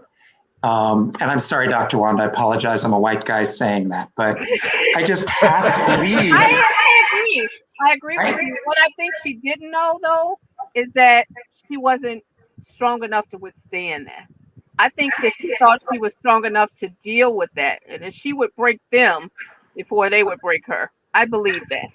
But I think she's won by doing this. I think that to kind of lead where you were going, that when we have these like mountaintop traumatic moments, that it forces us to deal with maybe some things that we had all along that we needed help with, right? I mean, she may be soldier journer, or what is it? Soldier journer? Sojourner Truth? Sojourner Truth for Harry, because he might not have seen his way out of that trap, right? Without her. So I think also that this is an opportunity for them to get the healing, because you heard one of the things that he said, that it lets you know that the stuff that she was going through for him was triggering for his mom. He said at one point, and he did say that they were kind of like jealous of his mom's spirit, and he felt like that was the case with her. But he also said, I'm thankful to be sitting here next to my wife, alive, right? So he had that traumatic trigger of what happened to his mom, right? Because the media turned on his mom and he lost his mom. The media turned on his wife and he was afraid that he was going to lose his wife the way he lost his mother, right? That traumatic experience that he hadn't really healed from.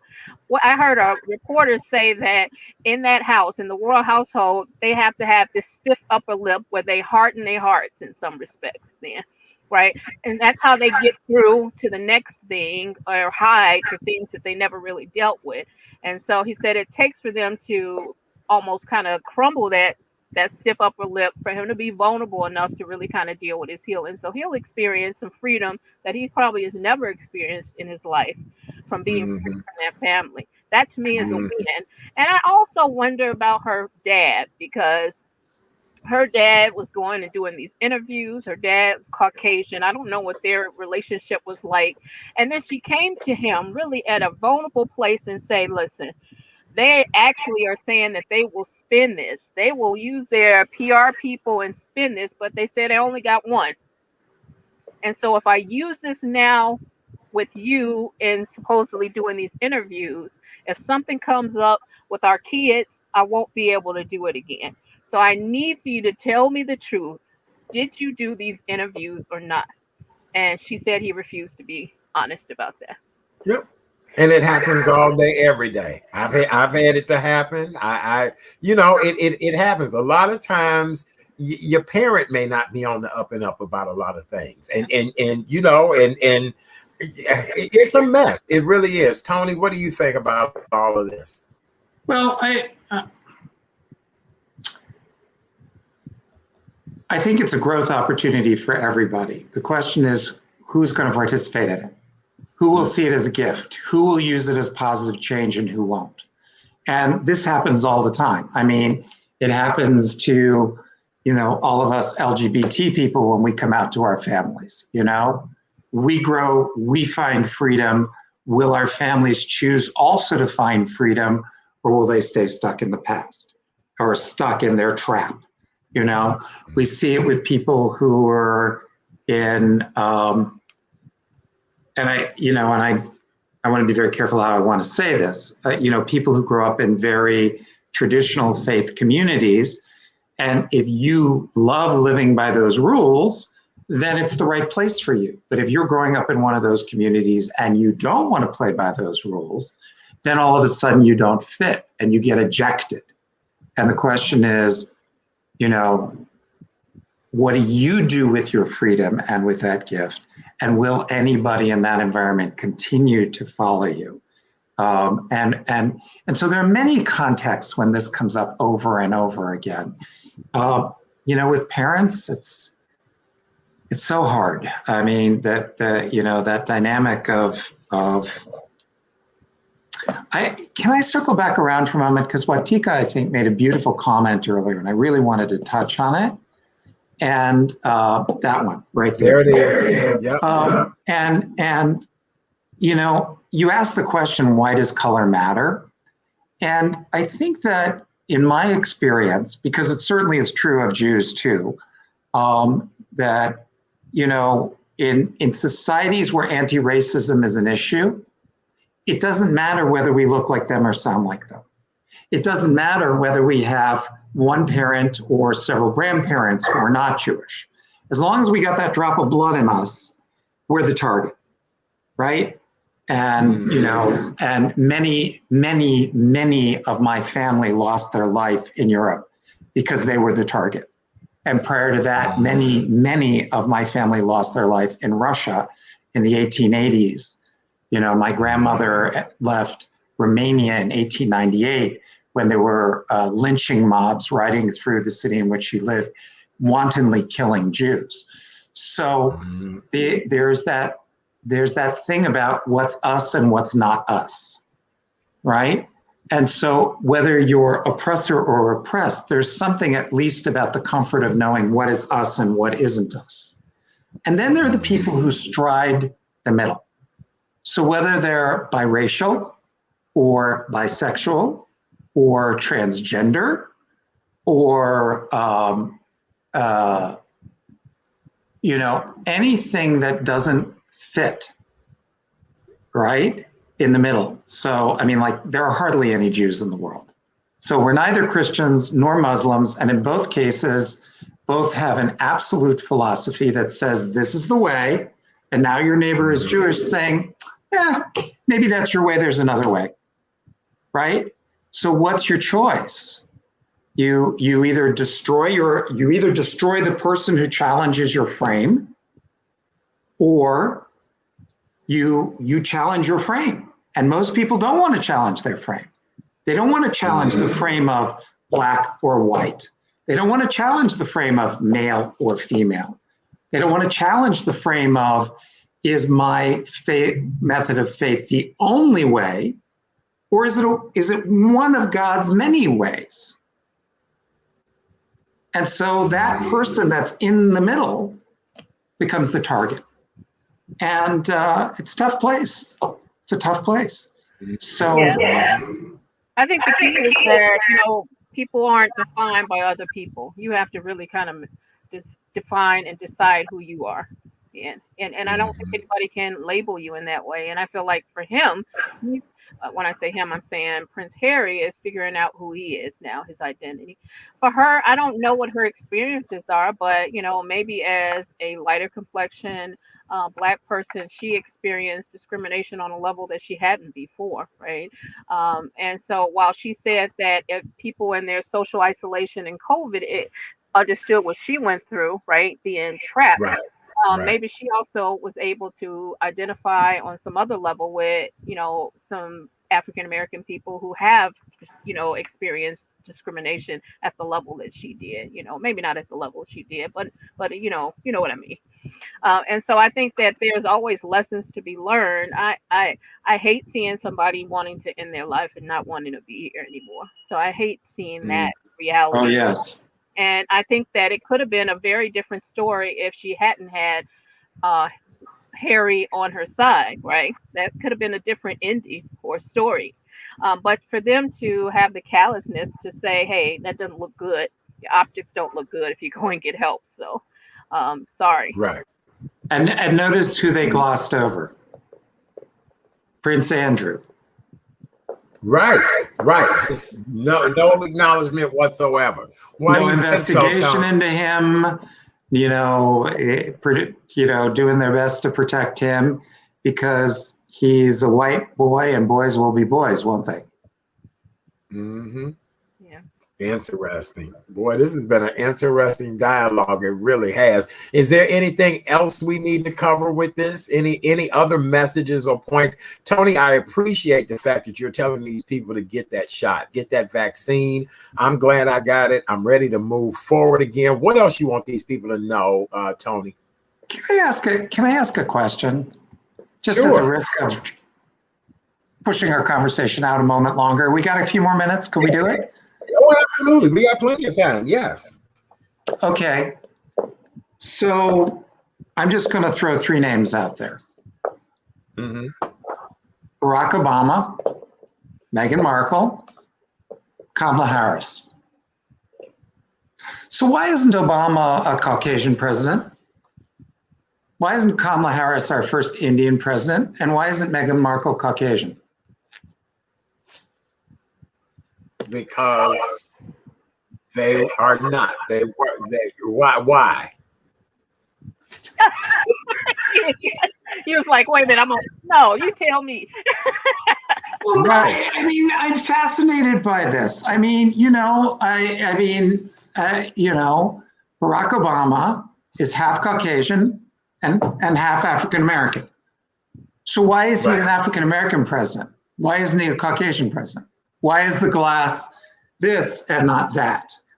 Why is the glass for Meghan this and not that? But I think you answered it earlier, right? About the drop of blood. I did. It makes a big difference then, right? And so you can call yourself whatever you want, but who do you identify with, and who will other people identify you as then, And so I don't know. I mean, I think, yeah, you're probably right in some respects that he had a white experience growing up, right? Because it was with his mom and his grandparents that were Caucasian. I don't know his interaction with his African father, but then he took to activism and really community activism when he got into college then. So he really identified with that. I think the other piece is that you remember that movie, and I think they did a remake. What was it, like Something of Life, Imitation of Life, where the girl was passing as a white kid. Did you ever see that? Yes. Yeah. Yeah. So wait, Tony, you've never seen Imitation of Life?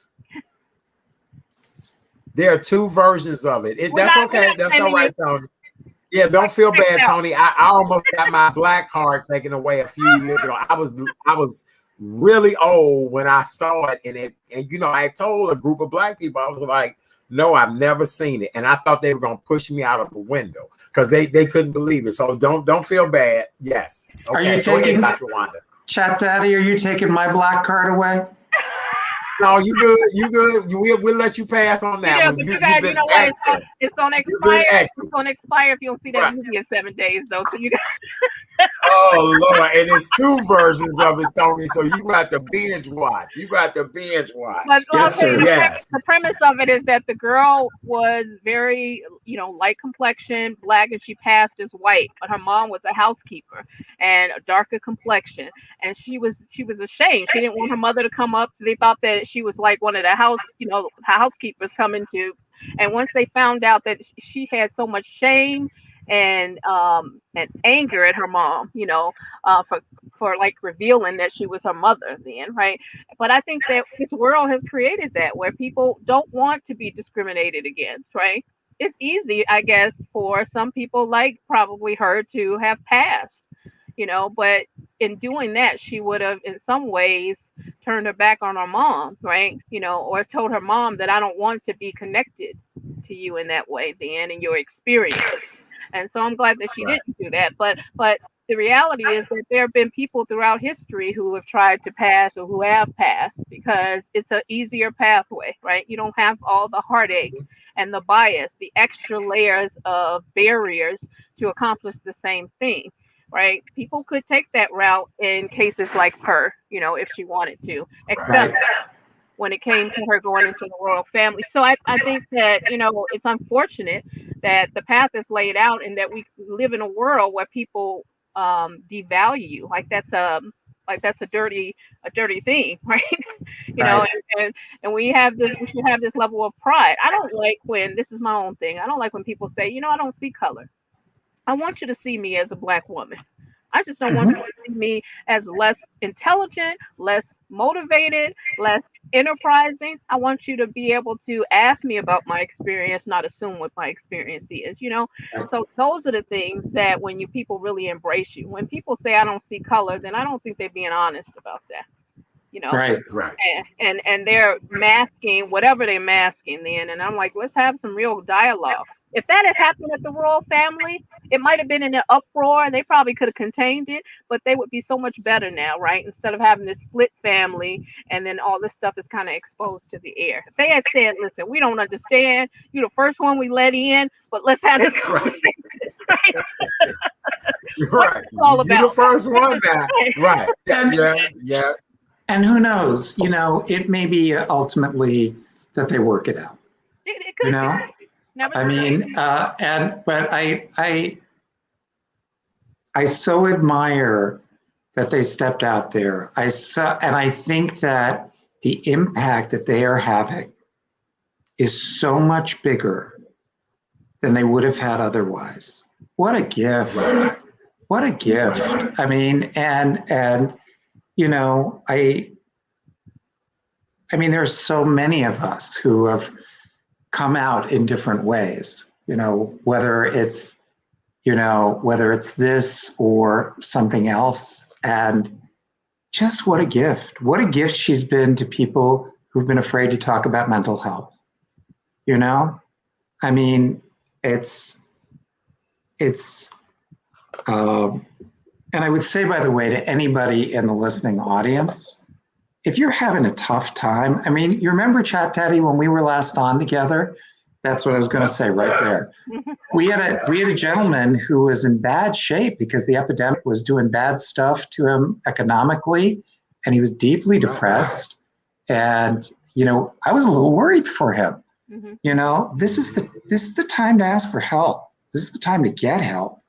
And if you're somebody who maybe your back isn't completely against the wall, or maybe you're not completely at the edge of the cliff, but you're in pain, now's the time to, this is a whole new chapter opening up. I mean, the spring is coming, the flowers, I saw the first crocuses, and that can be you. That can be you emerging from this dark winter of the worst year in modern history in this country. That can be you. You can be putting forth that new growth and that new spirit. And all of this can be rich, wonderful material for you to shake loose the chains that you've been carrying around. And people like Dr. Wanda and I and so many more are there to help you do it. We're not here just to hand you meds. I'm not interested in just giving you meds. I mean, we're not, I'm sure, when we do therapy, we're not there just to chat with you. It's about helping you spread your wings to full expand so you can fly. It's about living the spirit fully, whatever your spirit is, this beautiful divine spirit given to us by God, and shaking off the shackles so that you can be fully who you are meant to be. And I like that. Now's the time. I had a young teenager today in session that told me, she said, I found out that I'm real loyal. She said, you know how? I said, how? She said, because I found out that I always have my own back. I love that, right? She realized that, your biggest advocate has to be you. You have to be your biggest advocate first, right? But I love what you said. You're right. People, it's never been so easy to be able to reach out for help then. You didn't want to step into the office. You didn't want to go to the place in your community because you were afraid that people might see you going into the office or whatever. Never it's been so easy to be able to get and access help then. You can have it from the comforts of your own home. Reach out for help then. And I think that it takes some level of, while people think that it's weak to reach out for help, I think it takes a level of strength to admit how things are, right? Instead of color coding it, right? And making it seem prettier than it is, and keeping up an upper face and having this social media presence while you're suffering really at home, that you actually reveal it to the air, because that's part of the healing. I think about how, they go back and forth about, should you put a Band-Aid on a cut, or should you expose it to the air? And now it's like, okay, clean it up, but expose it to the air so that it can heal. And I liken it to Mm. sometimes people try and make healing happen quicker, right? Get over it. And so it's almost like, have you ever seen where I've had it before, where I had a sore and it got infected, but the skin healed over it, right? But it's infected underneath. And sometimes you got to cut that thing open, dig out all that dirt, right? The traumatic experiences, the hurt and the pain, the not feeling good enough, and then be able to expose it to the air so it really and actually can heal, right? And that's what I saw them do. That's what I see so many people do. I know we both do, right, Tony? Is people exposing it to the air, telling us things that they never told anybody else. That's what they did with Oprah, right? They told her things that they never told anybody else did. And it takes a lot of bravery to do that, but you feel so much better when you don't have to hold that story in anymore, right? You don't have to keep that secret Mhm. for somebody else. Then you got sexually Mhm. abused and you're keeping that secret, so now you not only were traumatized from it happening, but you're also double traumatized because you're holding that secret for them. Then, Right. right? You're protecting Mhm. somebody who hurt you, and we do that often in our families, right? We keep those secrets. We keep all that hurt and pain because we have a loyalty to somebody outside of us. But isn't it something that this teenager girl would say, I know that I'm loyal because I was loyal to myself, right? That's what really matters, then. Mhm. How can you be loyal to yourself, then? Tell your story, Right. even if that means that somebody gets hurt in the way. That's not your intention. Your intention is to get well. And some Right. people might get hurt by the truth, right? People might get hurt by the truth, but if you get well, that's what's important. Mhm. And stop being loyal to pain and suffering. Ooh. Right. Amen. You know, Amen. I mean, I'm, the story that I'm thinking about, right? You, I'm sure all your listeners know the story of the sacrifice of Isaac, right? If not, you will Right. tell us. You will tell us. Well, in the Old Testament, right? The Abraham is asked by God to go up to the mount and sacrifice his child, right? And so with a heavy heart, remember Father Abraham was 99 years old when Isaac was born. He takes his child up to the mount and he prepares an altar for the sacrifice, and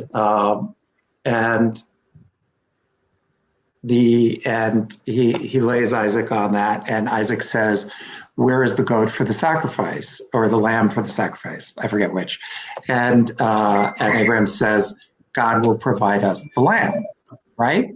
And he raises his knife to strike, and the angel comes down, seizes his hand, and God says, "Thus I swear by myself," meaning God's self, "that since you were loyal to me, you will not hurt this child, and you will not." And from that point forward, by the way, child sacrifice and human sacrifice is strictly prohibited in Jewish tradition going forward, and I believe that became Christian tradition as well. And strictly prohibited, no matter what the lies were told about us sacrificing Christian children to use blood in our matzahs. That's never been true for thousands of years. And the way I made sense of this incredibly troubling story is that we think, as Meghan and Harry felt, that they had to slay something to be free. And in fact, they did not have to kill anything to be free. That they were led in a path that provides healing and wholeness, not only to them, but to millions of other people watching their story.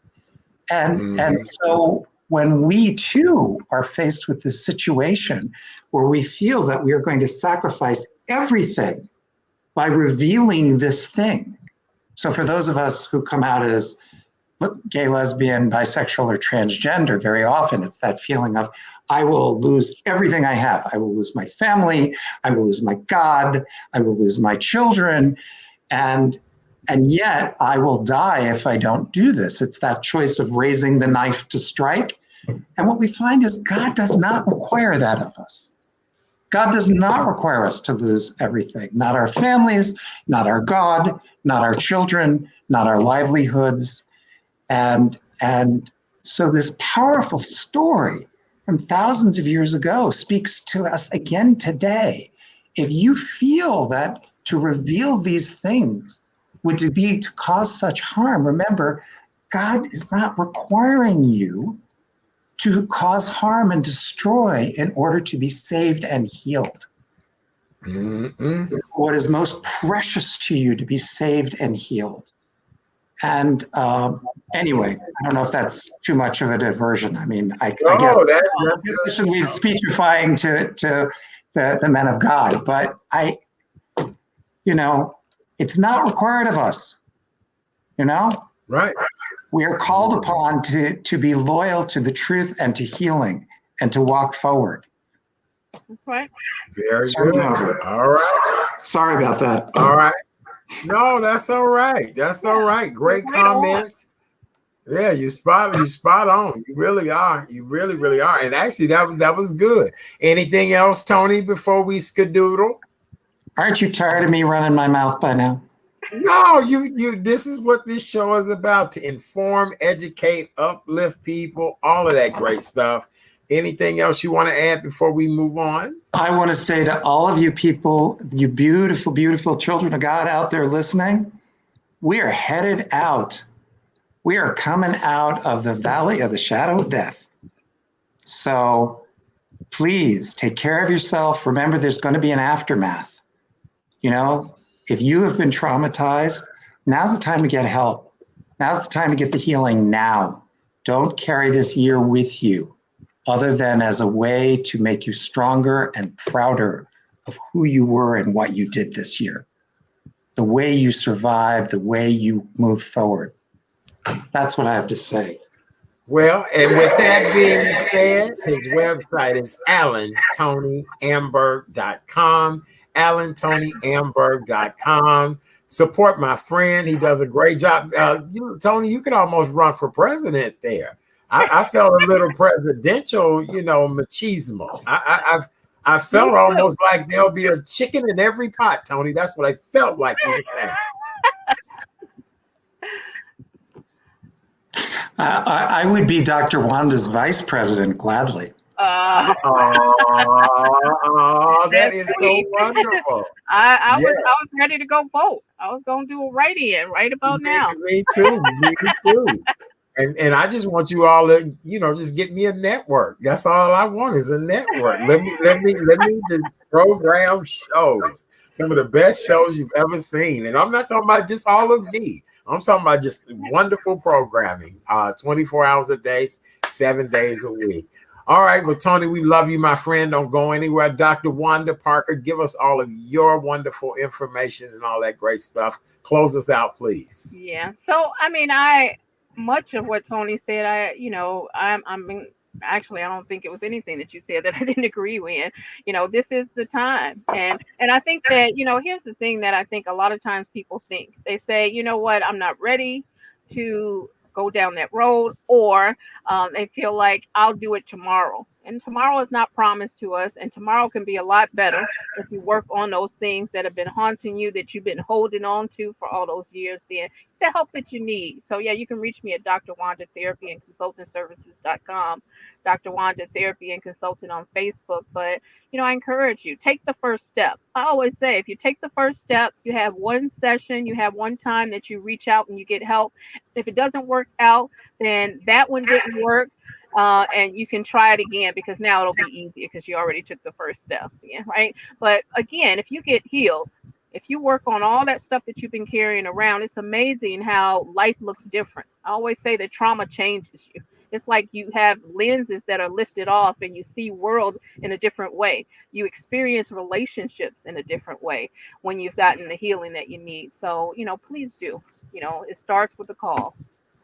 I love it. I do. What were you going to say, Tony? Call her. Call her.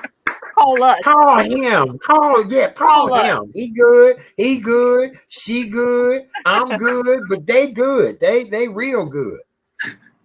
Love you, Chat Daddy. Thank you so much for letting me join you once again. It's always a pleasure. Are you kidding me, my friend? I love you. Tony, you always do an outstanding job. ladies and gentlemen, if you want this service and help of Mr. Alan Tony Amberg, please, please, please visit his website. Details are there. He's able to give you guys any information you need and want and direct you in the right direction. He's been a co-host with us here several times, a guest tonight to help us to get through all of this royal stuff and just mental health. It's been a very stressful year. I'm just so happy to say, you know, I made it through the year and first dosage, waiting on my second dosage, and it's time to move forward and do some things differently. So that's the beautiful part about all of this. It really is. We made it. Well, we made it. We made it. And with that being said, Saturday, April 3rd, I'm having a wonderful event. For many of you, you've asked, how do you get into the radio, television, even digital media business? How do you get the attention of producers for different shows? And how can you be a guest? Well, on Saturday, April 3rd, I will be teaching a 2-hour webinar. And this webinar will talk about the before, the during, and the after of you actually being a guest on any of your major TV shows, radio shows, or digital show, much like this. I'll also show you some of the things you need to do to be a better guest. All of that is available, and it's going to be April 3rd. I'm running an early bird special until St. Patrick's Day. It's $100 per person. It's $125 if you register after St. Patrick's Day, but it's a wonderful event. You're going to enjoy a lot of things. And then when the event is over, I will be doing coaching for people who want to get better. TV, radio, and digital shows are looking for new guests all the time. You may have a product, a service. You might be a non-for-profit group that want to know how to raise more money through your visibility. Whatever the case may be, I'm here to help you. I am. Okay. Awesome. So you guys go to booking@therealchatdaddy.com, booking@therealchatdaddy.com, and reserve your seat. 11-1, April 3rd. All right. Very good. Anything else, my friends? Wamelda said another great show. Thank you, Wamelda. We just love and appreciate you so much. You have a blessed evening as well. Debbie Green says it's Therapy Monday. Oh, I like that. Therapy Monday. It's almost like Meatless Monday. You know what I'm saying? Yes, Tony. Can we do this and maybe get questions from people in advance, and we could do? We should. Yep. That'd be fun. Sure can. Yes, absolutely.